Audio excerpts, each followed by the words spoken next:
Assalamu alaikum wa rahmatullahi wa barakatuh. Dear brothers and sisters, have you ever been in a situation where you felt completely helpless?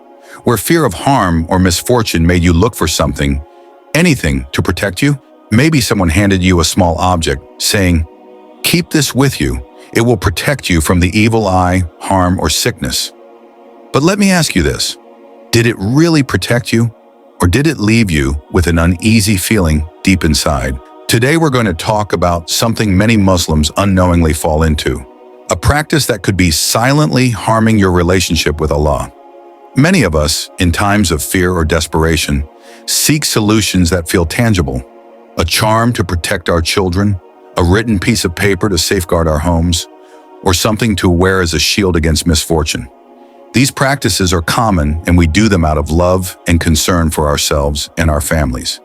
But the question is, are these solutions in line with the teachings of Islam? Have we forgotten that our protection, our safety, and our blessings come solely from Allah? Imagine this.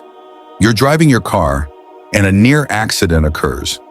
What's the first thing that comes to your mind? Do you immediately thank Allah for saving you?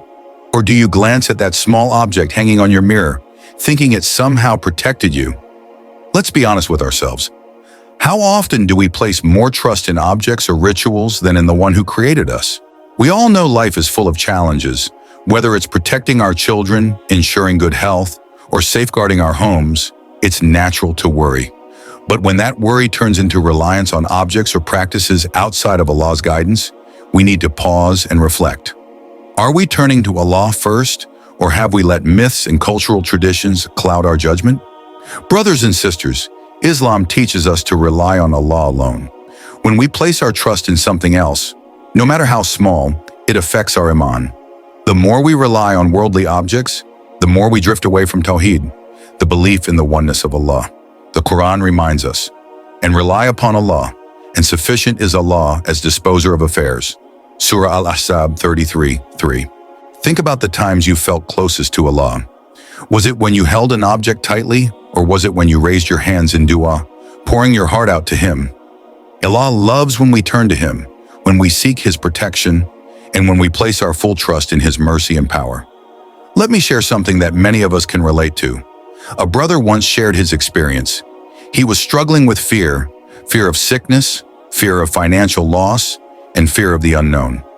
Someone gave him a Taweez and said, "Keep this close, and you'll be safe." For a while he felt comforted, thinking that object was his shield. But over time, he realized something wasn't right. The fear didn't go away. In fact, it grew stronger. He began to rely more on the Taweez and less on Allah. One day, he decided to let go of it completely. Instead, he turned to Allah through daily prayers, consistent dua, and recitation of the Quran. That's when his heart found true peace, a peace that no object could ever provide. Brothers and sisters, our beloved Prophet Muhammad, peace be upon him, taught us that the greatest protection comes from our connection with Allah. Whether it's reciting Ayatul Kursi before sleeping, saying morning and evening adhkar, or simply trusting Allah in every moment, Islam provides us with powerful tools to shield ourselves. There's no need for anything else. Allah is enough for us.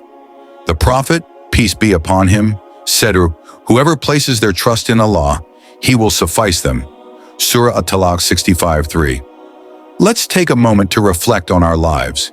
Have we unknowingly placed our trust in things that cannot truly benefit or harm us? Have we allowed fear to lead us away from the straight path? It's never too late to change. Allah is always ready to forgive and guide those who turn back to Him. All we need to do is take that first step, rely on Him alone, and leave behind practices that don't align with our beautiful deen. Today, I invite you to let go of anything that weakens your connection with Allah. Trust Him completely, and you'll find a sense of security and peace that no object or ritual can provide. If this message resonates with you, make dua right now, asking Allah to strengthen your iman and protect you from practices that take you away from Him.